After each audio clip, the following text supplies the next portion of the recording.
वाले हैं। अमित शाह आज तमिलनाडु, यूपी और राजस्थान में ताबड़तोड़ रैलियां करेंगे। शाम करीब 4 बजे अमित शाह राजस्थान के अलवर पहुंचेंगे, जहां वो बीजेपी प्रत्याशी भूपेंद्र यादव के समर्थन में जनसभा करेंगे और उनके लिए वोट की अपील की जाएगी। तो आज चुनावी प्रचार में जुटते नजर आएंगे आपको गृह मंत्री अमित शाह। राजस्थान में तूफानी दौरा करेंगे गृह मंत्री अमित शाह। भूपेंद्र यादव जो कि बीजेपी के प्रत्याशी हैं, उनके पक्ष में वोट की अपील की जाएगी अमित शाह के द्वारा।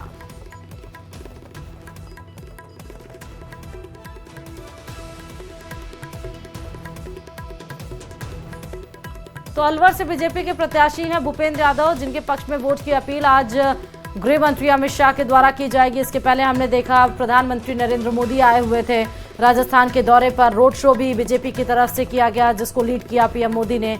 आज गृह मंत्री अमित शाह आ रहे हैं। आज गृह मंत्री अमित शाह अलवर दौरे पर आ रहे हैं, जहां पर वो चुनावी प्रचार प्रसार जुड़ते हुए नजर आएंगे और साथ ही चुनावी हुंकार बनेंगे। बीजेपी के प्रत्याशी हैं भूपेंद्र यादव।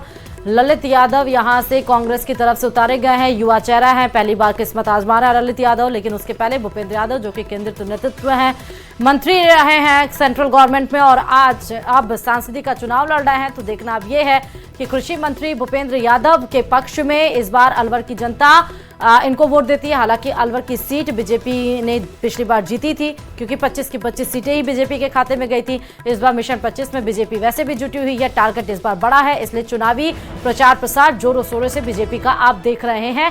फिर चाहे वो प्रधानमंत्री नरेंद्र मोदी का राजस्थान का दौरा हो 2 बार या फिर गृह मंत्री अमित शाह का। आज गृह मंत्री अमित शाह राजस्थान के दौरे पर अलवर में चुनावी हुंकार भरेंगे।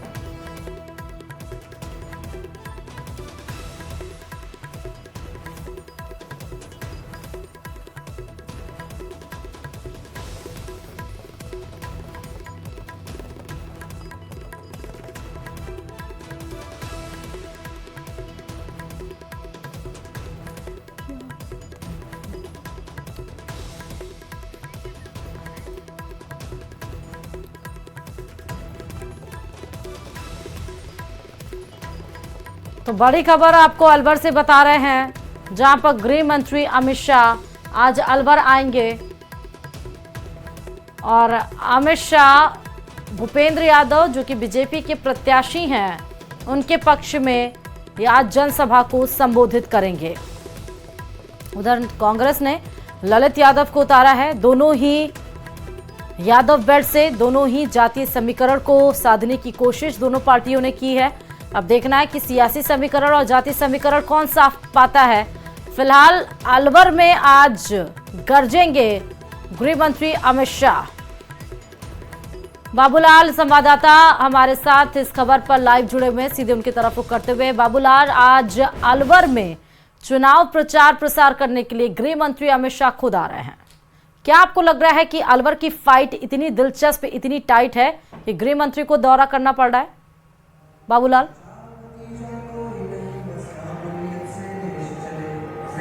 जी, अभी थोड़ा वक्त है अमित शाह के आने में, लेकिन लोगों के आने का सिलसिला शुरू हो गया है। अलवर लोकसभा सीट के कोने कोने से लोग जो हैं वो यहाँ पर पहुंचेंगे। ये हरसोली में आज बड़ी सभा होने जा रही है, जहाँ पर आप देख सकते हैं कि मंच पर अब नेता धीरे धीरे करके और आने लगे हैं और जो पंडाल है उसमें भी लोगों के आने का सिलसिला शुरू हुआ है। अभी बहुत वक्त है अमित शाह के आने में, लेकिन लोग जो हैं एक बार फिर से प्रधानमंत्री नरेंद्र मोदी की हैट्रिक में अपना योगदान करना चाहते हैं, इसलिए बड़ी संख्या में लोगों के आने का सिलसिला यहाँ पर शुरू हुआ है। आप कहाँ से आए भाई साहब? मैं राजस्थान से। क्या लग रहा है, क्या माहौल है? क्या आपको लगता है फिर से यहाँ पर बीजेपी ने भूपेंद्र यादव जी को टिकट दिया है? माहौल बढ़िया है? बीजेपी सरकार आएगी। हाँ जी। तो मोदी जी के साथ जा रहे हैं सब लोग यूँ? मोदी जी के साथ। अच्छा, जो देश में काम हुआ पिछले 10 साल में, क्या आपको लगता है वो देख करके वोट करेंगे आप लोग? हमें पूरी उम्मीद है, जो काम मोदी ने 10 साल में कर दिया, वो कांग्रेस 70 साल में नहीं कर सकी। और भूपेंद्र यादव को हम कम से कम 5 लाख वोटों से जिता के भेजेंगे। हमारा सौभाग्य है, हमारा तो ऐसे कैंडिडेट मिला है जो किसी पैसे देने पर भी नहीं मिल पाता, लेकिन हमारे सौभाग्य की वजह से हमें ऐसा कैंडिडेट मिला है। हम इसको जिताएंगे और 5 लाख से ऊपर से जिताएंगे। तो बीजेपी का जो कैंडिडेट है वो केंद्रीय मंत्री भूपेंद्र यादव है। यही वजह है कि लोग उनके कद को देख करके भी वोट करेंगे। उन लोगों का यही कहना है कि प्रधानमंत्री नरेंद्र मोदी ने पिछले 10 साल में जो काम किया है देश की तरक्की के लिए, तो उसको देख करके वो वोट करना चाहते हैं। अभी काफी वक्त है अमित शाह के आने में। और बाबूलाल, काफी भीड़ भी देखी जा रही है जहां पर आप मौजूद हैं, काफी भीड़ भी देखी जा रही है। भीड़ से क्या बाबूलाल ये अंदाजा लगाया जा सकता है कि बीजेपी का क्लीन स्वीप है या पोलराइजेशन हो जाएगा वोटों का, क्योंकि यादव बेल्ट दोनों ही जातीय समीकरण को साधने के लिए कैंडिडेट उतारे हैं दोनों ही पार्टियों ने। देखिए, बहुत ज्यादा साउंड है पीछे, मैं आपकी आवाज नहीं सुन पा रहा हूँ, लेकिन ये जो सीट है, एक जमाने में कांग्रेस का यहाँ पे दबदबा होता था, लेकिन अब जो है पिछले 10 साल में जब से नरेंद्र मोदी के रूप में देश को ऐसा नेता मिला है, उसके बाद से यहाँ पर बीजेपी लगातार जीत रही है। एक चुनाव को छोड़कर जब कर्ण सिंह यादव ने यहाँ पर 2017 में जो चुनाव हुआ था उसमें बहुत बहुत शुक्रिया बाबूलाल तमाम जानकारी देने के लिए। आपके पास लौटेंगे हम जब गृह मंत्री अमित शाह उस मंच पर मौजूद होंगे। फिलहाल हनुमानगढ़ के दौरे पर मुख्यमंत्री भजनलाल शर्मा भी इधर हैं, गुरुद्वारे में माथा टेका, क्योंकि आपको बता दें ऐतिहासिक जो सुखा सिंह मेहताब सिंह गुरुद्वारे में इन्होंने माथा टेका है। गुरुद्वारा प्रबंध समिति ने सरोपा भेंट कर सम्मानित किया। हनुमानगढ़ से भादरा के लिए रवाना हुए मुख्यमंत्री भादरा और नोहर में जनसभाएं करेंगे सीएम भजनलाल। तो बैसाखी का दिन है और इसीलिए गुरुद्वारे में माथा टेके हैं सीएम भजनलाल शर्मा। गुरुद्वारे की तस्वीरें आपको दिखाई जा रही हैं। सुखा सिंह मेहताब सिंह गुरुद्वारा में माथा टेका है और साथ ही आपको ये भी बता दें कि गुरुद्वारा प्रबंधन समिति ने सपोरा भेंट करके मुख्यमंत्री का स्वागत किया, उनको सम्मानित किया। भादरा और नोहर में फिर जनसभाएं करेंगे सीएम। और 19 अप्रैल को पहले चरण के लिए होने वाले मतदान के लिए प्रचार जोरों पर है। इसी कड़ी में चुरू से सांसद और लोकसभा प्रत्याशी राहुल कसवा ने तारानगर विधानसभा क्षेत्र का दौरा किया और इस दौरान तारानगर के विधायक नरेंद्र बुडानिया और किसान सभा के निर्मल प्रजापत मौजूद थे। चुनाव प्रचार की कड़ी में राहुल कसवा ने तारानगर, ददरेवा, महलाना, चिनगोई, बाएं, भनीन, कालवास, धीरवास और साहवा में सभा की। इस दौरान उन्होंने बीजेपी पर जमकर प्रहार भी किया और वहीं जनता से मूलभूत सुविधाएं देने का वादा किया गया। कैबिनेट मंत्री किरोड़ी लाल मीणा ने दौसा से भाजपा प्रत्याशी कन्हैया लाल मीणा के प्रचार के दौरान लोगों से इमोशनल अपील की है।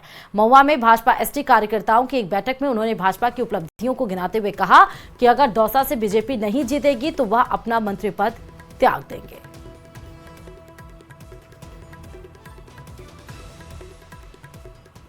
और अगर यहाँ से भारतीय जनता पार्टी नहीं जीती महुआ से, तो मैं मेरे मंत्री पद को त्याग दूंगा। तुम्हें कसम है इस बात की।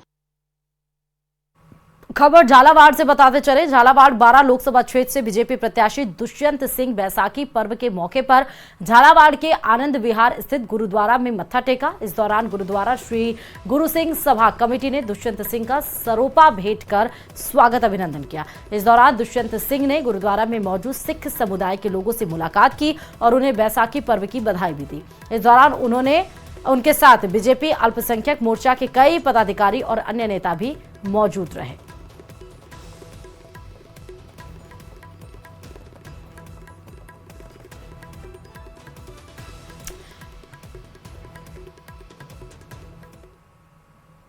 मुख्यमंत्री का राजस्थान की धरा पर, भादरा की धरा पर पगड़ी पहनाकर अभिनंदन वंदन स्वागत करे।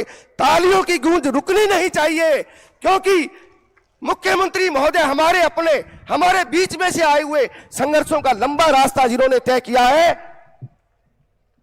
हमारे माननीय विधायक महोदय पगड़ी पहनाकर हमारे माननीय मुख्यमंत्री महोदय का जोरदार तालियों के साथ अभिनंदन वंदन स्वागत।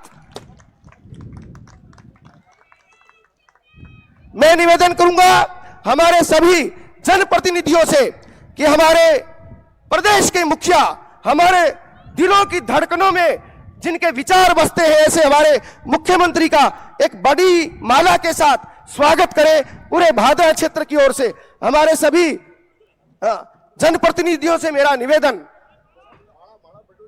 हाँ बिल्कुल आ रही है।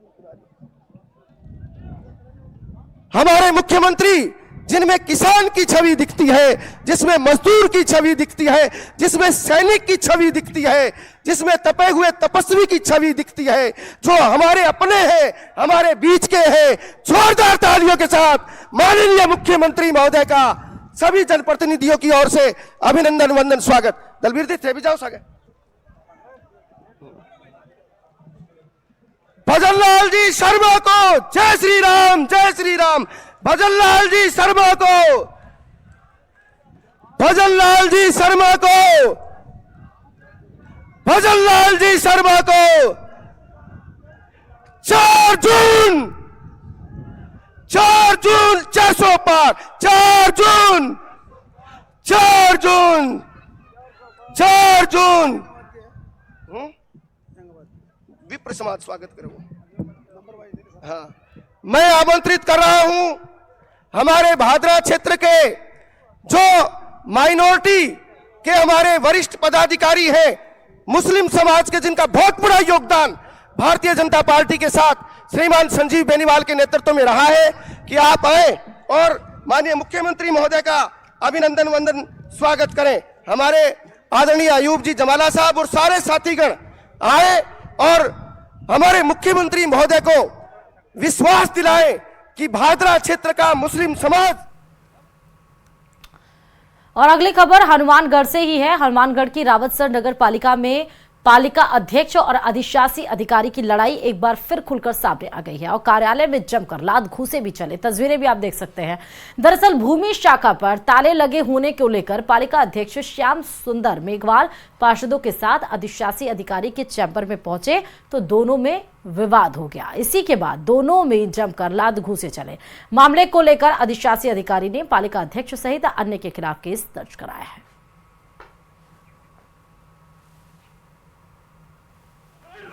इसी दौरान हमारे आपस में नोकझोंक होती रही और उसी टाइम में नेता प्रतिपक्ष है वो किसी काम से मेरे पास आए। उसी ऑटो के दौरान सिकंदर जो था पास बैठे थे, उन्होंने नेता प्रतिपक्ष के ऊपर पानी फेंका। उसके बाद में उनके ड्राइवर के कोई आदमी और आए, उनके ड्राइवर या पता नहीं कौन बता रहे, ड्राइवर बता रहे, उसके साथ मारपीट की। उन्होंने यही जवाब दिया कि भी मेरे पास कर्मचारी नहीं है, जबकि जो कंप्यूटर ऑपरेटर हैं वो थे।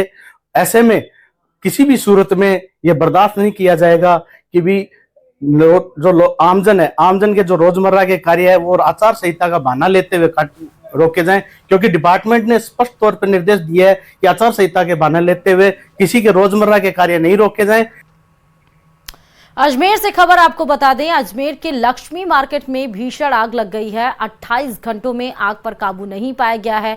आग लगने से करोड़ों रुपए का नुकसान बताया जा रहा है। वहीं 3 मंजिला इमारत में आग लगने के बाद प्रशासन ने आसपास के बाजार भी बंद करवा दिए हैं। यह बाजार होलसेल दवा व्यापारियों के हैं, जिन्हें काफी परेशानियों का सामना करना पड़ रहा है। मौके से जायजा लिया।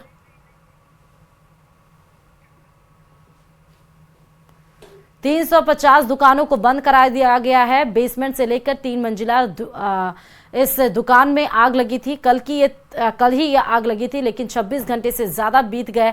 250 राउंड दमकल की गाड़ियां राउंड लगा चुकी हैं, 250 राउंड लगा चुकी हैं, लेकिन उसके बाद भी बेसमेंट में आग अभी भी धूं धूं करके जल रही है, जिसपे जल्द ही काबू पाने की कोशिश की जा रही है।